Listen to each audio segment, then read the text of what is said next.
में हार्दिक स्वागत है। आज हम करने वाले हैं आपका पाठ हरिहर काका। हमने अब कहाँ दूसरों के दुख से दुखी होने वाले पाठ पर वीडियो बनाया था। आप में से बहुत बच्चों को वो पसंद आया है। अगर आपने नहीं देखा है तो उसे ज़रूर देखें।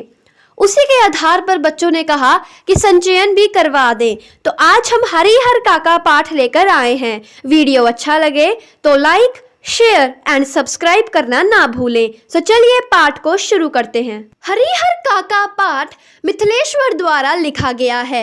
इस पाठ का संदेश देते हुए उन्होंने कहा है कि किस प्रकार लोग धर्म, जाति, ईश्वर, परमेश्वर और भगवान के नाम पर साधारण लोगों को लूटते हैं। लेखक ने दूसरे कथन में कहा है कि किस प्रकार जायदाद, जमीन, धन, दौलत, इन सब के लालच में आकर लोग आपसी दुश्मनी निकालते हैं और एक दूसरे को लूटते हैं। कहानी में भाई भाई की दुश्मनी को दर्शाया गया है। कहानी का आरंभ करते हुए लेखक कहते हैं कि वो और हरिहर काका की जिंदगी बहुत गहरे से जुड़ी है। हरिहर काका के साथ उनकी पहली दोस्ती हुई थी। बचपन में हरिहर काका ने उन्हें ढेर सारा प्यार और दुलार दिया था। बेशक उनकी उम्र में बहुत बड़ा अंतर था, परंतु दोनों एक दूसरे से कोई भी बात नहीं छुपाते थे। परंतु आजकल हरिहर काका मौन, दुखी और उदास रहने लग चुके थे। लेखक कहते हैं कि अगर हमें इसका कारण जानना है तो हमें हरिहर काका के भूतकाल को जानना होगा। लेखक ने हरिहर काका के गांव में स्थापित ठाकुर बाड़ी का वर्णन करते हुए कहा है कि ठाकुर बाड़ी की स्थापना कब और कैसे हुई यह तो कोई नहीं जानता था, परंतु लोगों का मानना था कि एक संत आकर इस स्थान पर रहने लगे और लोगों से चंदा मांग मांग कर वह अपने पूजा पाठ को चलाते रहे। उन्होंने लोगों के मन में ईश्वर, धर्म, भजन, पूजा, इन सब का इतना बड़ा लालच डाल दिया कि अब अपनी सफलता होने पर लोग यहाँ पैसा भी दान कर देते थे। भजन, संगीत, यह सब सुनने लोग बड़ी मात्रा में आया करते थे। लोग तो कभी कभी खुशी के मारे या शादी होने पर या फिर सफलता होने पर जमीन का टुकड़ा भी दान कर देते थे। हरिहर काका भी वहां जाया करते थे, परंतु उन्होंने ठाकुर बाड़ी में जाना बंद कर दिया। इसका कारण था कि वह जानते थे कि ठाकुर बाड़ी में आया रुपया, पैसा, धन, दौलत, जमीन का टुकड़ा, इन सब से वहां के पुजारी केवल आराम फरमाते हैं। हरिहर काका के 4 भाई हैं और उनके भाइयों की शादी भी हो चुकी है और उनके भाइयों के बच्चे भी हैं, परंतु हरिहर काका बे औलाद हैं। औलाद पाने के लिए उन्होंने 2 शादियां भी गई, परंतु उनकी दोनों बीवियां स्वर्ग सिधार गई। हरिहर काका को जब तीसरी शादी करने की सलाह दी गई तो उन्होंने मना कर दिया। इसका कारण था कि उनकी उम्र अब बढ़ती जा रही थी। हरिहर काका अपने भाइयों के संयुक्त परिवार के साथ रहते थे। हरिहर काका की सेवा उनके भाइयों की पत्नियां किया करती थी, परंतु हरिहर काका को रूखा सूखा खाना दिया जाता था, जिनसे उसकी तबीयत खराब भी हो जाती थी। और यही कारण लेखक ने कहा है कि कभी कभी वह अपनी पत्नियों को याद किया करते थे। एक दिन हरिहर काका के घर मेहमान आए और हरिहर काका जानते थे कि आज अच्छे व्यंजन बनाए जाएंगे। उन्होंने सोचा कि आज उन्हें भी अच्छे व्यंजन खाने को मिलेंगे, परंतु ऐसा ना हो पाया। उन्हें फिर से रूखा सूखा खाना दिया गया। हरिहर काका गुस्से में आ गए और उन्होंने उनकी पत्नियों को बहुत खरी खोटी सुनाई और घर से निकल गए। जब महंत को ये खबर मिली तो हरिहर काका को एक अच्छा शिकार समझते हुए वह बहला फुसलाकर उन्हें ठाकुर बाड़ी ले आया। ठाकुर बाड़ी पहुंचते ही महंत ने विश्व की निंदा करना शुरू कर दी और ईश्वर का गुणगान गाना शुरू कर दिया। उन्होंने हरिहर काका को कहा कि धर्म से बड़ा कुछ नहीं होता। हरिहर काका उनकी बातें ध्यान से सुन रहे थे। महंत ने हरिहर काका को कह ही दिया कि अपनी जमीन ठाकुर बाड़ी के नाम करवा दे, इससे वह स्वर्ग में जाएंगे और साथ ही साथ लोग उन्हें याद रखेंगे। हरिहर काका दुविधा में पड़ गए, परंतु महंत ने उन्हें जाने नहीं दिया।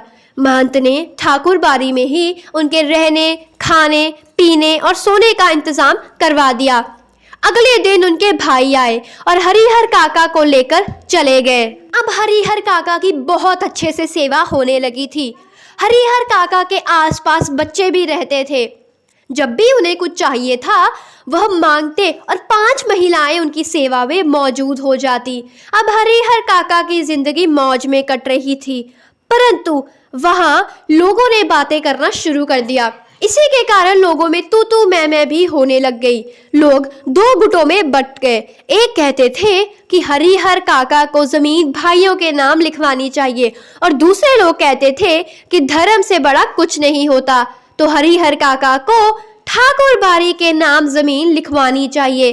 परंतु हरिहर काका ऐसा कुछ भी करना नहीं चाहते थे। वह जानते थे कि अगर उन्होंने जमीन कहीं भी लगवाई तो वह किसी पर बोझ बनकर रह जाएंगे। अब महंत जानता था कि हरिहर काका प्यार से नहीं मानेंगे, तो उसने टेढ़ी उंगली से घी निकालना शुरू कर दिया। महंत ने अपने गुंडों को भेजा और हरिहर काका का अपहरण करवा दिया। हरिहर काका के हाथ पांव बांध दिए और मुंह में कपड़ा ठूस दिया। हरिहर काका के अंगूठे के निशान एक खाली कागज पर लगवा दिए और हरिहर काका को छोड़कर भाग गए। जब उनके भाइयों को इस घटना का पता चला तो वह पुलिस लेकर वहां पहुंच गए। पुलिस ने हर कमरे की तलाशी ली, परंतु हरिहर काका ना मिले। फिर एक कमरे से फुसफुस की आवाज आ रही थी, तो पुलिस ने वहां का ताला तोड़ा और देखा कि हरिहर काका बुरी अवस्था में वहां लेटे हुए थे। वह हरिहर काका को घर लेकर आए और उनका बयान लिया। हरिहर काका ने ऐसी घटना कभी नहीं देखी थी। महंत का ऐसा रूप देखकर महंत के प्रति श्रद्धा नहीं, गुस्सा हरिहर काका के मन में उत्पन्न होता था। अब यहाँ इनके भाइयों ने भी हरिहर काका पर दबाव डालना शुरू कर दिया। पहले तो वह प्यार से बोलते रहे, परंतु जब उन्हें पता चला कि हरिहर काका प्यार से नहीं मानेंगे तो उन्होंने भी महंत वाला रास्ता अपनाने का सोचा। उन्होंने भी हरिहर काका का अपहरण करवाया, हाथ पांव बांधकर हरिहर काका के साथ जबरदस्ती की और कहा कि जमीन हमारे नाम लिखवा दो, परंतु हरिहर काका ने साफ मना कर दिया। हरिहर काका के एक खाली कागज पर अंगूठे के निशान लगवाए गए। हरिहर काका बचाओ बचाओ चिल्लाने लगे।